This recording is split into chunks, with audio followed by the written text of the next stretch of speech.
Hey, thanks for sticking with us. Myself, Ross, along with Nicolas Anil, Craig Wilkie, and Keshika Subbarao, here to preview Match Week 37. Of course, some games were played over the weekend, but Monday night, tonight, or rather tomorrow morning, Tuesday morning, Brighton will take on Newcastle. It was a 1-1 draw with Southampton last time out. Both teams, I guess, with not a lot to play for, Keshika, but Brighton have been good. They're unbeaten in all 5 Premier League meetings with Newcastle. You could say, I guess, both have done quite well this season, Brighton and Newcastle, right? Yeah, I think Brighton and Newcastle were quite surprising this season. They both had good run. But I think Brighton started off the season a bit better, and then we had this situation where every time a big team goes to the Amex Stadium, you pretty much have a tough time beating them, right?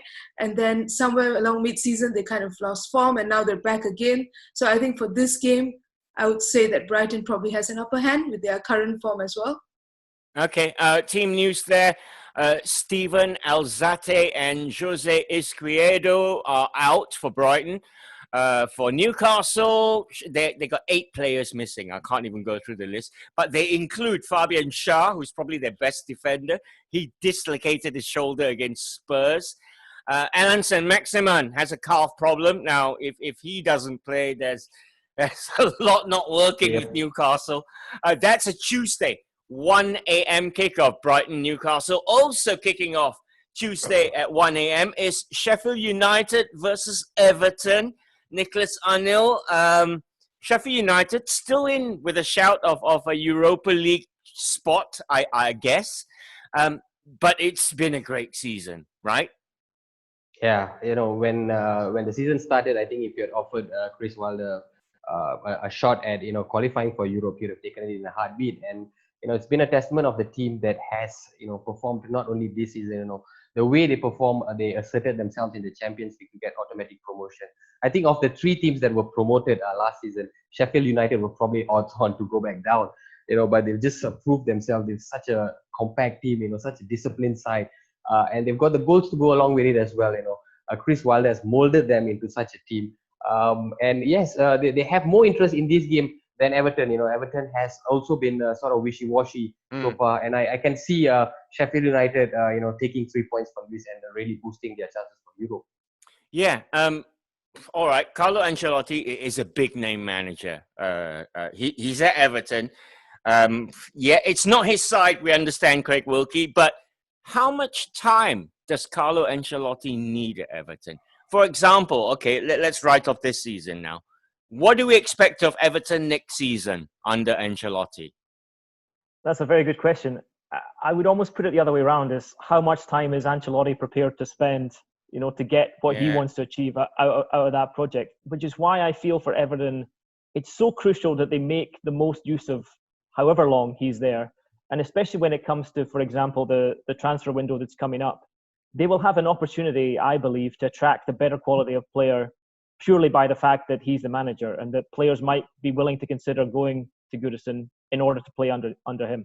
And so it would make sense to me to get the checkbook out and actually try and bring in some real quality for him to be able to work with going into next season, and then really start to push on and try and, make Everton contenders for Europe and so on, as they once were, the famous top 6, the Everton Cup, basically, which was kind of where they finished for many seasons. So, he definitely needs a bit of time, but he needs money as well. That's the real question. How much will he have available to spend to bring in the players that he wants to play? Because I don't think it's really even obvious yet how he wants to mold that side, because he hasn't really had a chance to make any additions to it so far.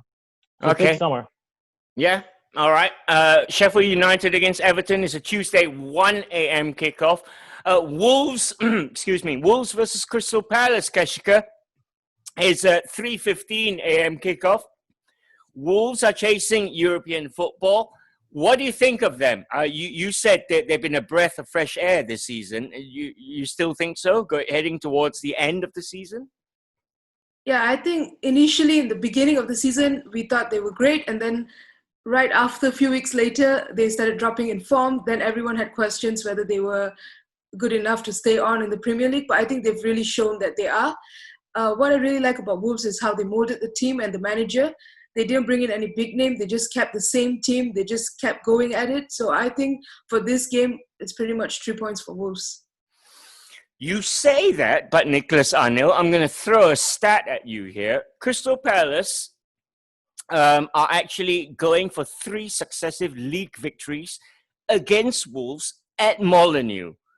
That's no mean feat. I mean, you can argue that now Palace are at the beach on their summer holidays. They're not going down. They're safe. But it's a testament to how well Roy Hodgson has still got his senses together to actually manage the side. Yes, not bad for a 72-year-old man. Right? Even though Palace, but yeah, exactly. But at this point, it doesn't seem that Palace are capable of getting 3 points from anywhere. The performances have not been the greatest. I think with the exception of the narrow defeat against Chelsea, they have just not, been able to score goals. They've lost 6 on the trot. And while they are already having half a mind at the beach, there is still 2 matches to play. I think they really need this result just to boost some confidence in the players. Some of them are playing for next season as well. Some of them are down to the last year of their contracts, and there is still a lot to play for in that sense. So I expect Palace to try and give this Wolves side a fight. But as Keshika mentioned, Wolves with the form that they have been in, despite the countless of matches that they've played throughout the season, still look favourites to beat this struggling Palace side. Yeah, you kind of expect a Raul Jimenez beauty every time Wolves play, don't you? Wolves Palace is a Tuesday 3:15 a.m. kickoff.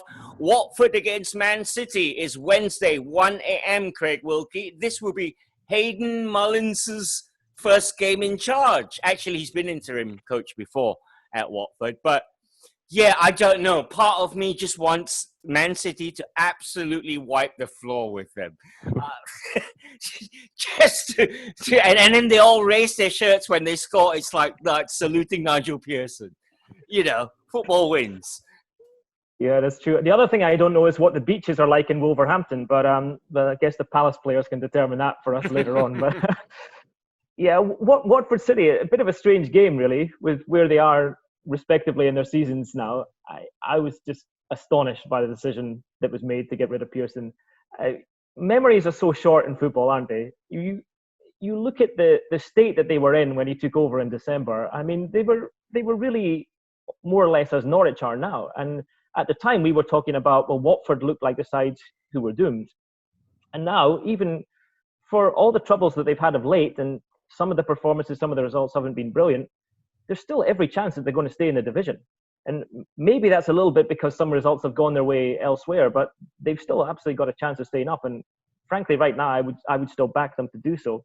So, I don't see what changing a manager, bringing in the academy coach for the last 2 games, what, if any, difference really that's going to be. Different if you've got a big name waiting in the wings or something like that, but it's a very strange decision. And City too, I mean, they really need to bounce back a little bit from the weekend defeat. I know they're preparing now for the Champions League. That's the big thing for them. So they want to try and rebuild a bit of momentum going into that, because that's a massive game coming up against Madrid. So yeah, big game for City. I expect they'll have enough though. All right, Aston Villa against Arsenal, Nicolas Anil, is a must-win for Villa. The fact that Bournemouth lost means that Villa are still alive. They've got a worse goal difference than Bournemouth. So, first of all, they have to win this. But we've seen Villa week in, week out. They don't look like they have anything, do they? No, they don't. They have been a struggling side for the best part of the season. And I think that crucial 2 win against Palace was what is still keeping them in the league, but they just don't have the quality, especially in the final third. I look at the team, they have depth, but you look at players like Samata, you look at players like David Trezeguet, who did score, but his hot flashes, he doesn't do it on a regular basis. Keenan Davis is a young player, who has been trusted, but he has also yet to produce the goods. And every time you talk about Villa, you associate them with Jack Grealish, but they are not a one-man team. You have all these players who should be performing as a team, especially at this crucial stage of the season. And I expect them to go out there and give it all if they've got, because when they do give it all they've got, we know that they have the quality to trouble teams and to cause an upset. but they really need to bring their A game. If not, it's goodbye to the Premier League. All right, it's a case of how tired are Arsenal after the weekend's exertions. Aston Villa, Arsenal, Wednesday, 3:15 a.m. kickoff. Man United versus West Ham, Keshika. I have for you one question. Would you start David De Gea in goal for this one? Man United, West Ham, Thursday, 1 a.m. kickoff. I think Ole should definitely start De Gea in goal. He's already made that mistake with Romero. I think it would be very foolish to bring Romero in to try to fix the situation, especially when keepers make mistakes. The manager should be the one to trust them first and keep them at the goal, not replacing him for just a bad weekend, I guess. Okay. Liverpool versus Chelsea. Liverpool will be handed the Premier League trophy on Wednesday night to 3:15 a.m. kickoff on Thursday morning. Craig Wilkie, I don't think this is a game where the result actually doesn't matter, but Chelsea will be anxious to get the points, so it will be competitive. I was going to say, so the result doesn't matter for Liverpool, but it absolutely does for Frank Lampard and Chelsea.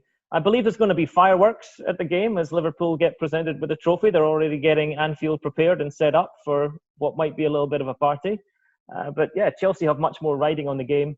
I just hope that Klopp plays some of the youngsters in this game because I feel as though in the last few games, I know there was all the talk of maybe you can get the points record and so on, but it seems to me the ideal opportunity to blood some of those youngsters, see if they really have the quality to step up and make an impact next season. And I was slightly surprised that even in the Arsenal game, for instance, that more of them didn't play. It was more or less a first choice side that he put out. So if he's not going to give them a chance now, other than in the League Cup and that sort of stuff, then it makes you wonder whether he has enough faith in them to really come through and make a difference next season. So, and I also think Liverpool will need to strengthen. I know it's some of the games recently, the intensity's gone out of it, and that's understandable after the league was wrapped up. But there are definitely some areas of that squad that could use a bit of strengthening. So it'll be interesting to see what, if any, movement there is in the transfer market too. All right, Jordan Henderson will not play any part in the game, but he will lift the trophy after this match. Liverpool versus Chelsea, Thursday, 3:15 a.m. kickoff. So there you go then. Brighton versus Newcastle, Sheffield United against Everton, Wolves against Crystal Palace, Watford against Man City, Aston Villa, Arsenal, Man United against West Ham, and Liverpool versus Chelsea. That wraps up your match week 37 fixtures. That's it. We're done. So it's bye from myself, from Nicolas Anil, from Craig Wilkie, and from Keshika Subbarao. We'll spot you next week. Bye now.